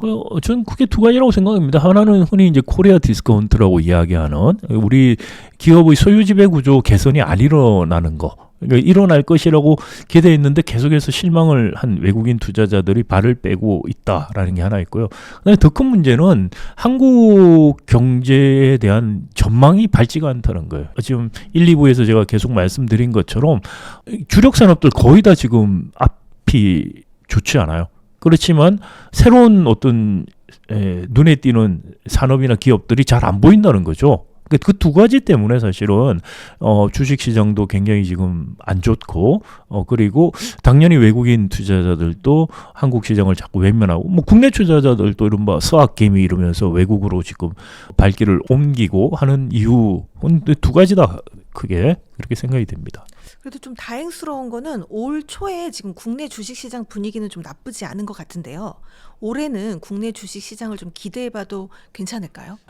일단은 작년에 너무 주식시장이 사실 많이 떨어졌어요. 그러니까 작년에 전 세계적으로 주식시장들이 굉장히 좋았죠. 근데 우리 코스피 같은 경우는 마이너스 성장을 작년에 했고, 근데 그 제일 컸던 이유가 사실 삼성전자 때문에 볼 수 있어요. 한 7월부터 해서 계속해서 삼성전자 한 30% 빠졌고요. 뭐 삼성전자가 그 전에 국내 시가총액 거의 한 25%까지 차지했다가 지금 한 16%로 쫄아들었죠. 그 정도로 이제 삼성전자 쇼크였다라는 생각이 들고요. 그럼에도 불구하고 PBR 같은 경우에 지나치게 낮아진 거죠. 우리가 원래 뭐 PBR 자체가 낮았어요. 다른 주요 국가들에 비해서 또는 신흥국가에 비해서도 굉장히 저평가돼 있다. 그래서 한국 주식이 굉장히 저평가돼 있다. 코리아 디스카운트가 있기 때문에 이런 그 코리아 디스카운트를 해결할 수 있는 소유 지배 구조 개혁들이 일어나면은 주가가 상당히 올라갈 수 있다는 기대들을 많이 하고 있었어요.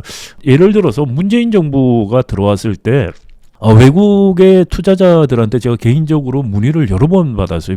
언론도 그렇고 외국 언론이나 또는 외국 투자자들이 저한테 사실 개인적으로 연락을 해와서 물어본 것 중에 하나가 문재인 정부가 이렇게 그런 소유지배 구조 개혁, 코리아 디스카운트 해소를 위한 그런 개혁을 할 것 같냐, 언제쯤 할 것 같냐라는 문의를 했었어요. 제가 이제 답변은 안 할 거라고 이야기를 했어요. 이 문재인 정부는 굉장히 친재벌 정권이기 때문에 이재명 대표가 최근에 고백한 것처럼 중도 보수 정권이에요, 사실은. 그래서 뭐 이제 국힘 계열 정권은 아주 노골적으로 그러고 이제 민주당 계열 정권들은 지금까지 은근히 그렇게 해왔어요, 사실은. 그래서 근데 외부나 일반 국민이나 외국인 투자자들은 개혁적이라고 생각을 하거든요. 그리고 특히 이제 촛불 이후에 들어왔고 했기 때문에 그 정경유착, 그 이재용, 박근혜, 최순실 정경유착 이후에 들어온 정권이기 때문에 개혁할 거라고들 생각을 많이 했는데 뭐 사실 저 내막을 제가 잘 알고 있었기 때문에 개혁할 가능성 거의 없다고 저는 생각을 했고 그렇게 말을 했어요. 두고 보자. 그렇지만 안 할 것 같다 그렇게 말을 했는데 그 문재인 정부 내내 그렇게 총선 때 압승하고 나서 할 것 같냐 또 문의 오고 그렇게 했어요. 근데 이번 정권 들어와서 기업 밸류업 한다 그러니까 또 문의를 저한테 해오더라고요. 어떻게 할 것 같냐. 기업 밸류업 일본에서 한 거 핵심은 다 빼고 그냥 저기 무슨 저기 어떻게 할까요? 뭐 무슨 그것까지들만 갖고 와서 할 거고 그래서 기업 밸류업 안 될 거다. 그렇게 저 이야기를 또 작년에 했었던 기억이 납니다. 그래서 기본적으로 이런 우리가 저평가돼 있는 것만 정상화되더라도 사실은 주가가 지금보다 한 50% 이상 올라가야 돼요. 거기에다가 향후에 우리 한국 경제가 역동성이 있고 새로운 계속해서 투자할 만한 기업들이 나오는 환경으로 간다. 그러면 주가 훨씬 올라갈 것이다. 그러면 지금 GDP 대비 시가총액 타이완하고 우리하고 비교하면 타이완이 우리 2배다 이야기를 하거든요. 그래서 제가 최근에 코스피 5천 시대를 위한 기업 밸류업이라는 책을 썼는데 그 책에서 이제 쓴 내용이 주로 그런 내용인 겁니다. 그러니까 소유지배 구조 개선을 통해서 코리아 디스카운트 개선하고 그리고 이제 새로운 성장 동력 산업들이 나올 수 있는 그런 환경으로 제도적인 개선이 이루어지면은 그러면 사실 2배 갈 수도 있다라는 거죠. 그런 잠재력은 있고 그런 정책들이 있다면 앞으로 좋아질 수 있는데 문제는 지금같이 계속 가면은 뭐 상법 개정 하나 가지고도 지금 난리잖아요. 그러니까 일본 같은 경우에 기업 밸류업 프로그램이라고 부른 거는 2023년의 이야기이긴 한데 사실 2015년부터 아베노믹스의 세 번째 화살이라고 하는 기업 구조조정 정책에서 시작이 됐어요. 그때부터 그때는 큰 기업들 수출 주도형 기업들 중심으로 하다가 그다음에 2023년에 와서 내수 중견기업까지 확산을 시킨 것들이라고 볼 수 있거든요. 그게 그러니까 10년 이상 쌓였던 거예요. 그런데 우리 같은 경우에 이제 2023년에서 중요한 내용 빼버리고 격까지만 가져와서 지금 하겠다고 하니까 지금 효과가 안 나고 있는데, 만약에 우리도 소유지배구조 개선 통해서 밸류업 부분들을 한다면은 그것만 해도 지금 좋아질 수 있는 부분들은 충분히 있고, 그런 의미에서 지금 작년까지 너무 한국 주가가 저평가가 됐다는 것 때문에 사실 올 초에 지금 좀 좋아지는 부분들이 있는데, 이게 그렇다고 해서 지속적으로 올라가는, 말씀드린 것처럼 본격적으로 기업 밸류업 프로그램 같은 것들이 되느냐, 아니면은 경제 구조 개혁을 통해서 한국 경제에 대한 희망들, 미래 성장 가능성들에 대한 긍정적인 전망들이 들어오느냐, 이런 것들 두 가지가 있어야만 지속 가능하게 올라갈 것이다. 그래서 지금은 지나친 저평가에 대한 바운스백 정도라고 생각이 되고, 저 좀 상권 문제 말씀드리다가 조금 말이 많이 나갔는데, 일본이 기업 밸류업을 할 때 상법 그러면 개정 왜 안 했느냐, 뭐 이렇게 생각하실 수도 있어요. 일본은 우리나라 상법 지금 개정하지 않은 대로 하고 있어요. 그러니까 한국 상법이 일본 거 뺏겼죠, 사실은. 그런데 해석을 일본은 주주의 총이익으로 해요. 법원이 해석을 그렇게 하고 있고, 그리고 실제로 정부의 가이드라인도 다 그렇게 나와요.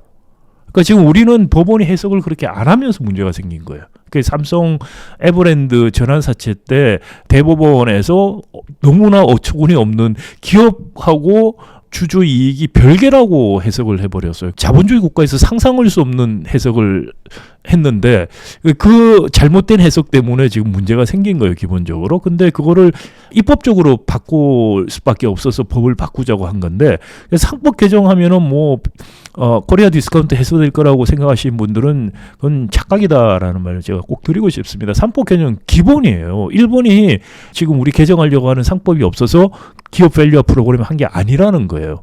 일본의 소유지배 구조가 미국하고 다르기 때문에 미국식인 제도만 가지고서 안 되고, 그래서 소유지배 구조를 바꾸는, 일본은 계열이라는 게 2차 세계대전 이후에 형성이 되면서 상호 출자를 통해서 서로 백기사 역할을 하면서 경영 참모를 한 거예요. 그래서 이 경영 참모화된 상호 출자를 해소하는 게 제일 큰 일본의 아베노믹스부터 시작해서 기업 밸류업의 가장 핵심적인 거예요.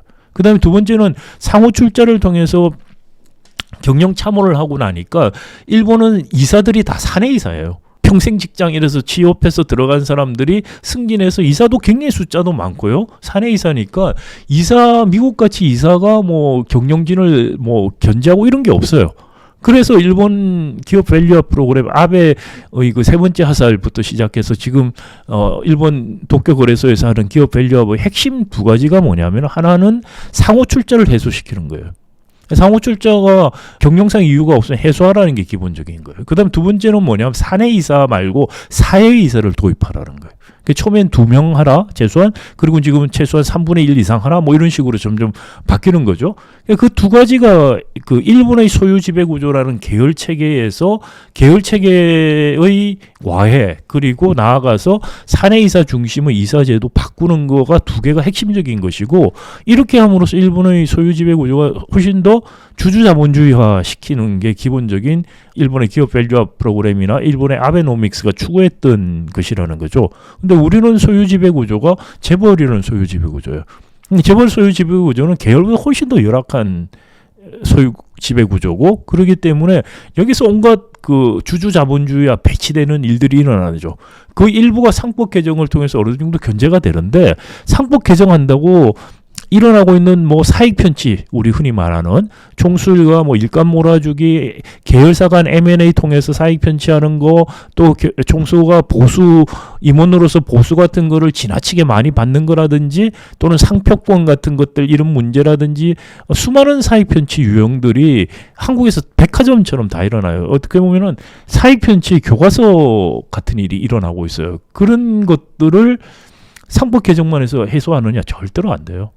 그러니까 그 해소할 수 있는 소유지배 구조 개선들이 일어나야만 진정한 의미에서 밸류업들이 일어날 수 있다. 그것만 돼도 사실 뭐 지금 저평가돼서 평균적인 선진국이나 아시아 태평양 지역의 평균적인 수준까지만 가도 주가는 상당히 올라갈 수 있는 여지는 있는 것이죠. 기업 밸류업에 대해서 되게 좋은 말씀을 해주셨는데 혹시 그렇다면 올해 이제 한국 증시에서 투자자들이 투자를 하면서 가장 신경 써야 될 리스크가 있다면 또 어떤 게 있다고 보시나요? 그래서 이제 기본적인 리스크는 말씀드린 것처럼 지금 여러 가지 대외적인 트럼프 경제 정책, 관세, 환율 이런 데서 올 수 있는 리스크 같은 것들이 있고요. 그다음에 대내적으로도 말씀드린 것처럼 지금 이런 밸류업 같은 것들 좀 제대로 될 수 있는가라는 부분들 이런 것들 그다음에 경제 구조적인 개혁들 같은 게 시작이 돼서 좋은 시그널을 줄 수 있느냐 뭐 이런 것들이 이제 굉장히 사실 중요하다고 생각이 됩니다. 뭐 산업적으로 아까 뭐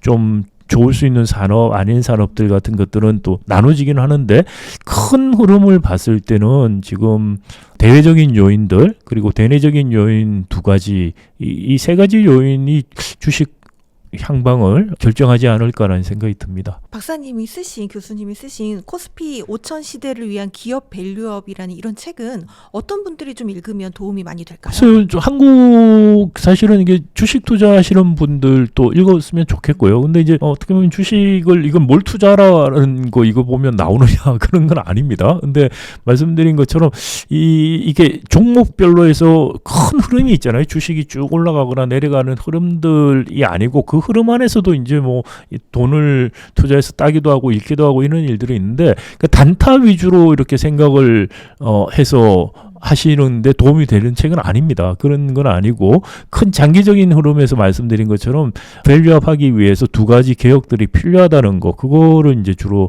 쓴 책이고요. 또 하나는 이제 우리 주식 투자가 너무나 단타 위주로 지금 많이들 하고 계시는데 미국 이나 뭐 일본, 유럽에서 개인 투자자들이 이렇게 단타 위주로 투자를 활발하게 하는 나라는 거의 없어요, 사실은. 거의 우리가 예외적으로 하고 있거든요. 근데 2020년 그 코로나 때부터 사실 개인 투자자들이 주식시장에 굉장히 많이 들어왔습니다. 한 3배 정도 늘었다고 생각을 하는데 근데 그 들어와서 개인 투자자들이 단타 위주의 투자를 해서 성과를 한번 평가를 한 보고서가 자본시장연구원에서 나온 것이 있는데 외국도 개인 투자자들이 사실 해서 이렇게 S&P 500이라든지 이런 장기적인 투자하는 인덱스하고 비교해서 더 잘하는 경우 거의 없어요.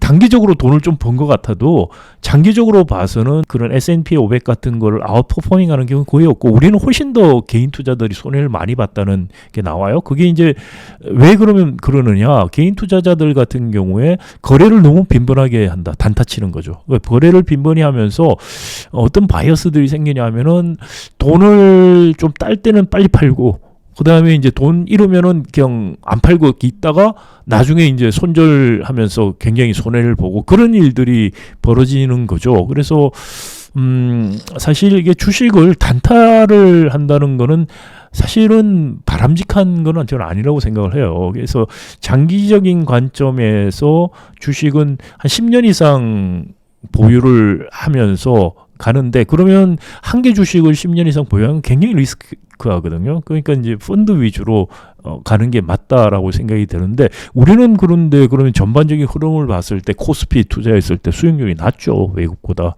그러니까 그렇게 가려면은 전반적인 코스피 인덱스 자체의 수익률이 높아질 수 있는 그런 기업 밸류업이나 산업 구조 조정들이 필요하고 그러니까 개인들이 그런 단타보다는 그런 은행에 그냥 저금 드는 게 아니고 그런 인덱스들을 쭉 사모아서 저축하듯이 하는 식으로 가는 게 정상화되고 바람직한 방향이 아닌가라는 생각이고요. 그리고 이게 세제적인 측면이나 이런 면에서도 인적 자본을 쌓고 하는 노력에는 세금을 많이 내고 그다음에 그 금융자산은 세금 안 내고 이런 이제 왜곡들이 지금 굉장히 많이 생겨요. 특히 이제 코로나 이후에 젊은 층들이 주식이나 코인에 굉장히 많이 들어오면서 젊은 층 표심을 사로잡기 위한 정치권들이 이제 그런 일들을 지금 계속하면서 또 이제 젊은 분들이 그렇게 단타에서 돈을 누가 벌었다고 이제 그러니까 자기도 벌 거라고 생각들을 많이 하게 만드는 거죠. 그러니까 어떻게 보면은 정상적인 경제 활동과 그다음에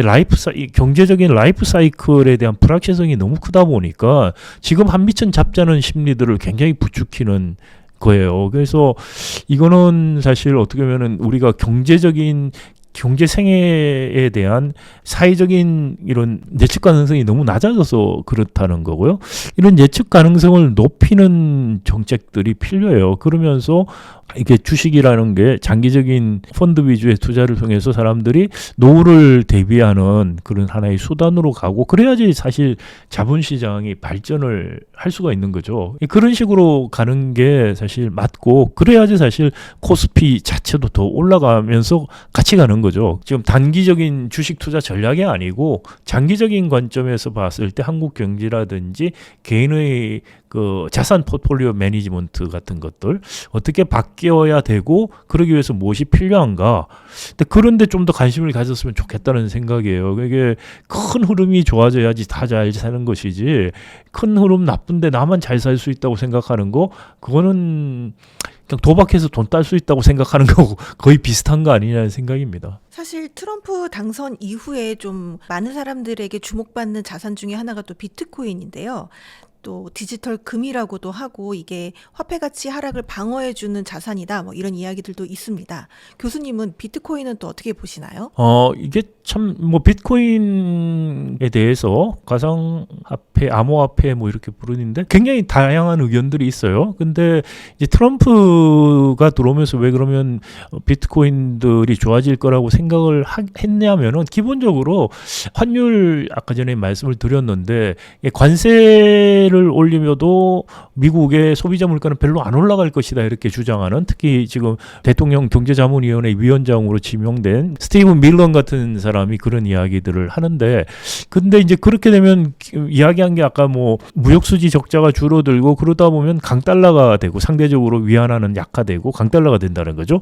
그런 이야기를 하는데, 강달러가 되면 또 어떤 문제가 생기냐, 강달러가 되니까 미국 제조업 경쟁력이 또 없어진다고 생각을 하는 거예요. 그러니까 강달러는 그러면 또 안 되겠네? 그러면 어떻게 할 것이냐? 이게 달러를 약화시키려면은, 달러가 왜 그러면 이렇게 강달러가 되느냐라고 생각을 하면은, 미국 달러가 어떻게 보면 전 세계의 근본이제가 없어지면서 사실 미국이 금태한 대신에 달러가 그 역할을 지금 하고 있죠. 어떻게 보면 전 세계적으로 보면 달러 자체, 미국 자체가 발권력이 있는 나라예요. 유일한 사실 발권력이 있는 나라로 볼 수 있어요. 기축통화라는 거죠. 기축통화 정의에 의해서 뭐 엔화니 뭐 유로 이런데 사실상 기축통화 역할을 하는 나라는 달러밖에 없어요, 사실. 그래서 그 엄청난 발권력을 통해서 달러를 공급을 하는데, 그러니까 달러가 교역에도 쓰이지만 또 하나는 뭐냐면은 나라들이 비축을 하게 되죠. 그러니까 거래를 하고 또 자기들 통화 가치 문제들 같은 것 때문에 비축들을 하고 하는데, 그러다 보니까 달러에 대한 수요가 굉장히 많아지고, 그러니까 강달러를 만든다고 생각을 하는 거예요. 그래서 달러를 강달러로 안 맞추려고 하면은 두 가지를 지금 하려고 하는 거죠. 하나는 뭐냐면은 각국에서 갖고 있는 채권을, 미국 국채들을 지금 무기한 아주 초장기 국채로 바꾸라고 압력을 넣겠다는 거예요. 그래서 그러면 이제 달러 유통해서 달러들이 점점 빠져나가고, 안정적으로 이제 그 뿌려도 유통해서 빠져나가서 이제 공급을 늘려도 된다는 생각을 하는 거고, 또 하나가 뭐냐면은 달러 외에 지불 수단으로서 아까 전에 금 말씀하셨는데, 그러니까 예비 수단으로 가질 수 있는 그런 걸로 이제 비트코인 같은 걸 생각하는 거예요. 그러면 이게 기본 아이디어가 뭐냐, 강달러를 막을 수 있는 하나의 대체적인 수단으로 비트코인을 생각을 하고 있는데, 그것을 근데 뭐 지금 말씀드린 것처럼 이게 사실 좀 엄밀하게 말하면 이론, 경제학 이론하고 상충되는 게 굉장히 많은 걸 시도하고 있어요. 앞뒤가 안 맞는 걸 하는데, 기본 앞뒤가 안 된다고 하면은 기본적으로 말하는 게 힘으로 눌러서 하겠다는 거예요. 지금 기본 아이디어가 지속 가능하지 않을 거예요. 왜냐하면 미국이 힘을 누른다는 건 그만큼 영향력이 있는데, 스스로 영향력을 없애는 정책을 쓰면서 누를 수 있다고 생각하거든요. 지금은 누를 수 있는데 이렇게 가면 지속 가능하게 안 눌러질 수가 있어요. 그래서 여러 가지 면에서 트럼프 정책은 장기적인 면에서 지속 가능하지 않을 것이라는 게 대부분의 학자들이 생각하는 건데, 근데 트럼프 대통령 주위에 있는 사람도 아직까지 생각이 다른 것 같아요. 그래서 지금 실험적으로 해보려고 하는데, 하여튼 그래서 이제 비트코인 같은 경우를 좀 더 그런 생각 때문에 사실은 비트코인을 트럼프 행정부에서는 더 우호적으로 지금 생각을 하고 있다는 거고, 근데 이게 모순된 것 중에 하나가 뭐냐면은, 미국이 강달러가 돼서 제조업 일자리가 없어지고 그래서 문제가 되고 직장이 없어져서 블루칼라들 그런 사람들한테 표를 트럼프가 얻고 너희들 직장을 내가 뺏어와서 다 갖다 줄게 이렇게 지금 이야기를 한 거잖아요. 그래서 하겠다고 하는 건데 사실은 이게 발권력을 가지고 있기 때문에 미국이 엄청난 혜택을 누리는 거예요. 그래서 EU가 뭐 유로 만들고 한 것도 자기들도 발권력을 가지고 싶어서 한 거거든요. 근데 지금 사실 잘 안 되는 건데 우리 중앙은행 한번 생각해 보시면은 원화를 많이 찍어내서 인플레이션을 일으키게 되면은 그렇게 되면 어떻게 되냐면은 텍싱하는 거 똑같아요. 그러니까 우리가 세금을 정부가 진짜 재정으로 이렇게 거둬들이는 것도 있고 또 하나의 간접적 세금을 거둬들이는 것이 인플레이션을 일으키는 거예요. 그러니까 통화를 찍어서. 근데 미국 입장에서는 발권력을 갖고 있기 때문에 전 세계적으로 볼 때 미국은 그냥 돈을 찍어서 부채가 굉장히 많아서 딴 나라 같으면 이 부채는 지속 가능해서 국가 부도가 와야 되는데도 부도가 안 나오는 발권력이 있기 때문에 그런 거예요. 물론 이게 이제 너무 남용을 하게 되면은 미국도 이제 그 발권력을 가지는 지위가 흔들릴 수가 있죠. 근데 하여튼 그 발권력을 이용해서 돈을 찍어서 자기들이 엄청난 실물들을 그냥 가져오는 거예요. 그래서 발권력으로 엄청난 혜택을 보고 있는데 그 부작용이 아까 강달러부터 시작해서 이래서 제조업 문제 이런 걸 하니까 발권력 자체를 스스로 없애겠다는 이야기를 하고 있어요. 근데 그게 실제로 없어지기 시작했을 때 미국 경제에 미치는 부작용 내지는 자기들이 갖고 있었던 그 많은 사실 공짜로 가져가는 그냥 달러 찍어서 공짜로 물건 가져가는 그런 혜택들이 없어지는 거거든요. 그러니까 그런 부분들에 대해서 사실 극단적으로 트럼프가 지금 말하는 식의 정책들이 실행될 가능성이 그래서 대부분이 없지 않을까라는 생각을 하고 있고 만약에 실행된다면 굉장히 큰 혼란들이 올 수가 있을 것이다. 그런 차원에서 비트코인도 굉장히 불확실하다는 거죠. 트럼프가 그렇게 말을 했음에도 불구하고 이런 식으로 쭉 생각을 해보면은 과연 그런 법정 화폐 같은 달러 같은 지위를 가질 수 있을 것인가. 그런 거를 허용하는 게 미국이 어느 순간에 자기들 국익에 부합되지 않는다고 판단을 하게 되면 어떻게 될 것인가. 그런 불확실성들이 여전히 있다는 것이죠. 오늘 정말 좋은 말씀 많이 해주셨는데 교수님 그 개인적으로 유튜브를 또 지금 운영하고 계신다고 들었습니다. 네, 제가 박상인의 경제 브릿지라고 해서 한 2년 아직 조금 안 됐는데요. 일주일에 한 편 정도 동영상 올리고 있습니다. 약간 어렵다고 이야기하시는 분들이 많은데 한국 경제라든지 세계 경제 문제에 대해서 조금 더 이론적인 차원에서 분석을 하고 또 대안들을 좀 제시하고 하는 내용들입니다. 그래서 좀 한국 경제나 세계 경제 문제를 심층적으로 한번 다루는 유튜브 채널 찾고 계신다면 박상인의 경제 브릿지 한번 방문해 주시면 좋을 것 같습니다. 네. 오늘 소중한 시간 내주셔서 정말 감사드립니다. 마지막으로 성공의 진심인 구독자분들께 한 말씀 부탁드립니다. 네, 각자 도생해서 성공할 수 있다는 생각 버려야 된다고 저는 생각합니다. 우리가 사회로 전체적인 그 트렌드가 좋아지면 누구나 다 좋아질 수 있어요. 거기서 더 내가 잘하겠다라는 생각을 하는 건 좋습니다만은 트렌드나 전체적인 사회적인 거하고 상관없이 나 혼자 잘할 수 있다라고 생각하는 거 그건 같이 망하는 길일 수 있다. 그래서 재테크나 이런 데 관심이 있으시면 보다 근본적인 경제 문제들에 관심을 가지셔야 된다는 말씀 꼭 드리고 싶습니다. 네, 오늘 감사드립니다. 네, 감사합니다.